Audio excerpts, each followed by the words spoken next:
RFL best by ঘুরে এসে এরপর কিচেন ক্যাবিনেটটাকে আজ মনের মতো করে সাজিয়ে নিলাম। আসসালামু আলাইকুম। আজকে আরএফএল বেস্ট বাই থেকে আমার ভিডিওটি শুরু করেছি। তো বাসার মোটামুটি কাজকর্ম সব কিছু গুছিয়ে বিকেল দিকে আমি একটু আরএফএল বেস্ট বাইয়ে চলে আসছি। তো এই দোকানটা যেহেতু আমাদের বাসার আশেপাশে, তো এই কারণে চিন্তা করলাম যে যাই হোক, অনেক দিন যাবত কিন্তু আরএফএল বেস্ট বাইয়ে আসা হয় না। তো আজকে একটু ঘুরে আসি, যেহেতু একটু নবীনগরের ওইদিকে আর কি যাব। তবে নবীনগরের কোনো ভিডিও আজ আপনাদের সাথে শেয়ার করব না। তো যাওয়ার আগে আমি যেহেতু বাইপাইলের মধ্যে এই দোকানটা, তো একটু আর কি ঢুকলাম। ঢোকার পর চারপাশটা একটা ঘুরনা দিলাম। তো ঘুরে ঘুরে দেখতেছিলাম যে আসলে নতুন নতুন কি আছে। তো আমি আসলে যেই জিনিসটার উদ্দেশ্যে এখানে এসেছিলাম, পুরাটা দোকান ঘুরে ঘুরে সেই জিনিসটা কিন্তু আমি পাই নাই। যদি পেতাম তাহলে অবশ্যই কিনে নিয়ে যেতাম। তো যেহেতু ওই দোকানটার মধ্যে আমি অনেক খুঁজলাম আর কি, কোনো জায়গায় কিছু পেলাম না। তারপরে এই পাতিলাগুলো দেখলাম। তো এর আগে আমি সেনা মার্কেটে যেহেতু অনেকবার গিয়েছি, এই পাতিলাগুলো দেখলাম যে ওই মার্কেটের চাইতে এখানে প্রায় ভালোই কিছু টাকা তারা দাম বেশি লিখে আর কি রেখে দিয়েছে। তো এই কারণে পাতিলাগুলোর মধ্যে আর হাত দিলাম না। আর এদিকে যে কাচের জারগুলো দেখতে পাচ্ছেন, এক একটা জার কিন্তু দেখতে অনেক সুন্দর, তবে জারগুলোর কিন্তু দাম অনেক ছিল। এই ছোট্ট জারটার দামই ছিল 250 টাকা। আর বাকি যে জারগুলো আছে, কোনোটা 350, কোনোটা 450, কোনোটা 550 অথবা 500 এরকম আর কি।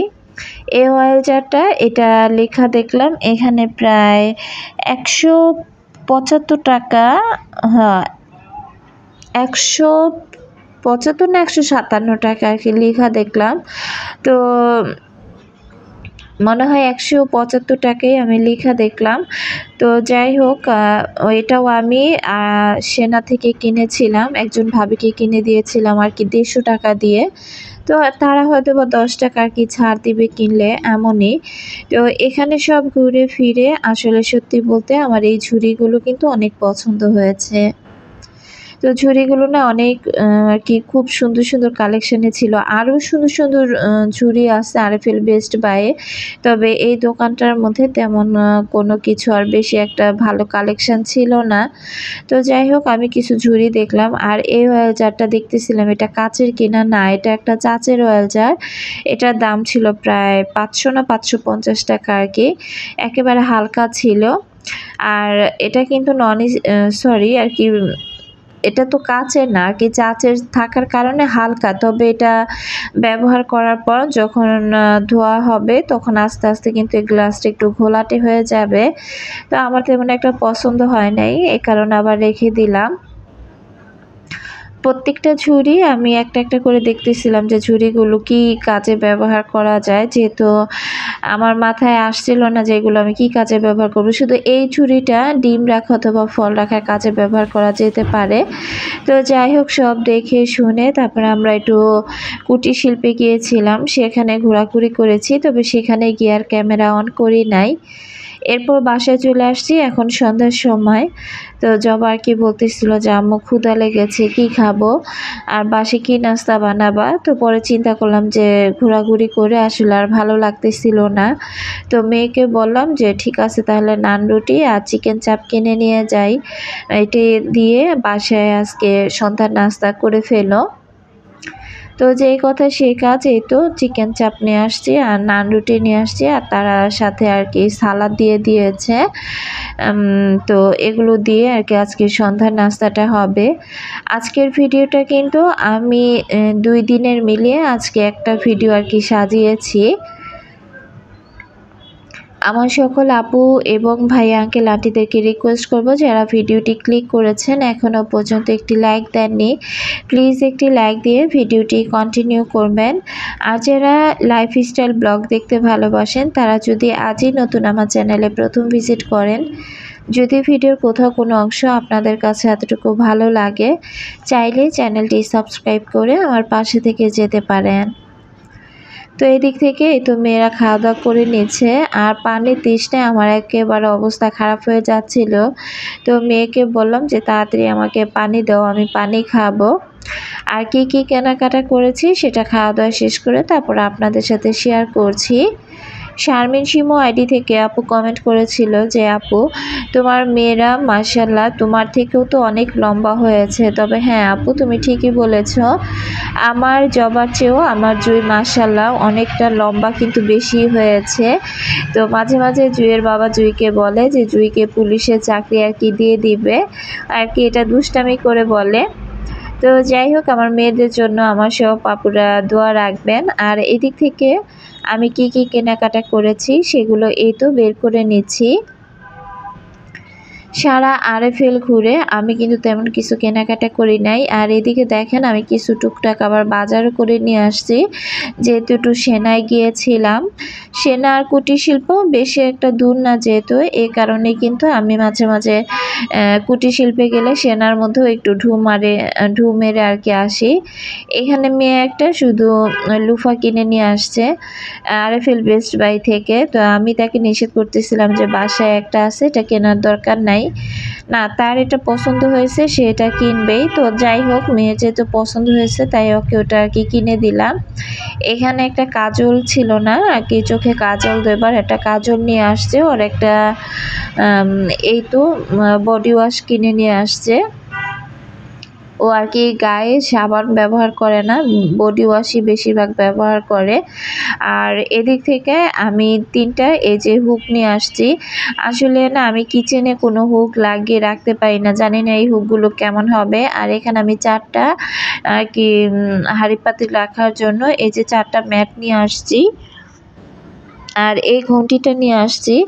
তো এই ঘন্টিটা নিয়েছিল আমার কাছ থেকে 120 টাকা। তারা তো ফার্স্টে একদম উড়াধুরা দাম চায়, পরে কতগুলো দোকান ঘুরে এসে আমি 180 টাকা বলে গিয়েছিলাম, তখনও দোকানদার আমাকে দেয়নি। অনেকগুলো দোকান ঘুরে এসে যখন 120 টাকা বলছি তার হয়তো বা খেয়ালই ছিল না যে আমি 180 টাকা বলেছিলাম, তখনও দেয়নি। হুট করে এসে আমি 120 টাকা বলছি আর দেখলাম যে দোকানদার দিয়ে দিল। তাই মনে মনে ভাবতেছিলাম যে এটার দাম হয়তো বা আরও কম আছে, তারা একটু কাস্টমার দেখলে আর কি বেশি দামে চেয়ে থাকে। তো এই যে কিচেনের ওই দিন যে মাটির জিনিসটা ওটা ভেঙে গিয়েছিল, ওটা আসলে ঠিক করতে হবে, তাই আর কি এটা এখানে নিয়ে আসলাম। তো মেয়ে বলতেছিল আম্মু ছোট হয়ে গিয়েছে, আর একটু বড় হলে এইখান থেকে যাওয়া আসা করলে এটা মাথার মধ্যে যখন বাড়ি খেত তখন শব্দ হলে শুনতে আর কি ভালো লাগতো। তো যাই হোক পরবর্তীতে এটা ব্যবস্থা করব। এটা ছিল তারপরের দিন কি সকালবেলা নাস্তা খাওয়া দাওয়া করে এরপর আবার আমি ক্যামেরাটা অন করেছি। রিতাস ডেইলি লাইফস্টাইল ব্লগ থেকে আপু জানতে চেয়েছিল খাসের ম্যাটটা কত টাকা দিয়ে কিনেছি। তো আমি যখন ক্যাবিনেটটা আমি বানাতে দিয়েছিলাম তখন আমি এটা মাপ ঝোপ নিয়েই গিয়েছিলাম। তো এটার মাপ অনুযায়ী আমি যতটুকু কিনেছি এটা 30 ফিট লম্বা আর 14 ইঞ্চি চওড়া আর কি।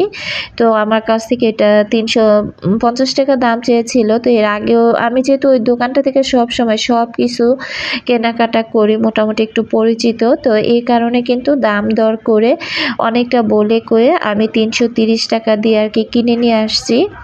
এদিক থেকে এখন আমি এক এক করে সব কিছু এই তো কিচেন ক্যাবিনেটের উপর গুছিয়ে নিয়েছি।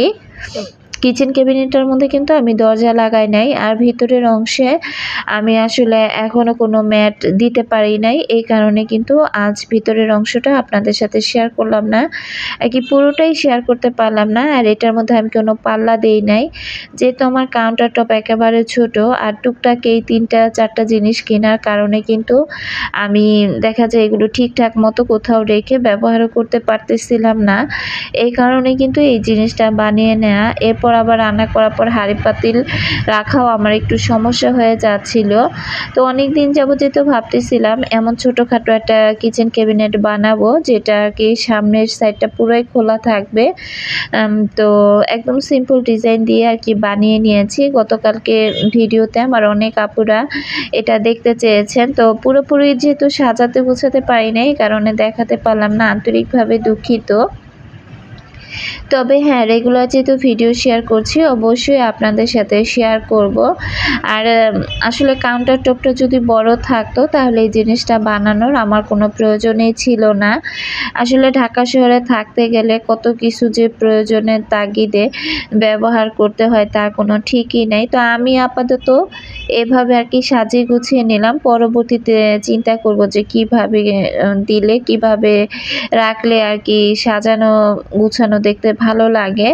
আর এদিকে এখন আমি আমার কিচেন ডিশ র্যাকটা আর কি রেখে দিব, যেহেতু কিচেন ডিশ র্যাকটা রাখার আর জায়গাই নাই। আর কিচেন ডিশ র্যাকটা কিন্তু এবেলা ওবেলা কিচেনে সবসময় খুব বেশি প্রয়োজন হয়েই থাকে। তো কি আর করা, এটা যেহেতু আমি একদম সিঙ্কের পাশে রাখতেই পারলাম না, এই কারণে কিন্তু এই পাশটাতেই রেখে দিলাম। এটা এই পাশেই এখন থেকে থাকবে। তো ভিডিওটি কেমন লেগেছে, আর আমার রাইস কুকারের ঘটি বাটি যা ছিল এগুলো এখন আমি ধুয়ে এই তো পানিটা ছড়া দিয়ে দিলাম। আজকে আর রান্নাবান্না শেয়ার করলাম না, আপনাদের কাছ থেকে বিদায় নিলাম। সবাই ভালো থাকবেন। আল্লাহ হাফেজ। আসসালামু আলাইকুম।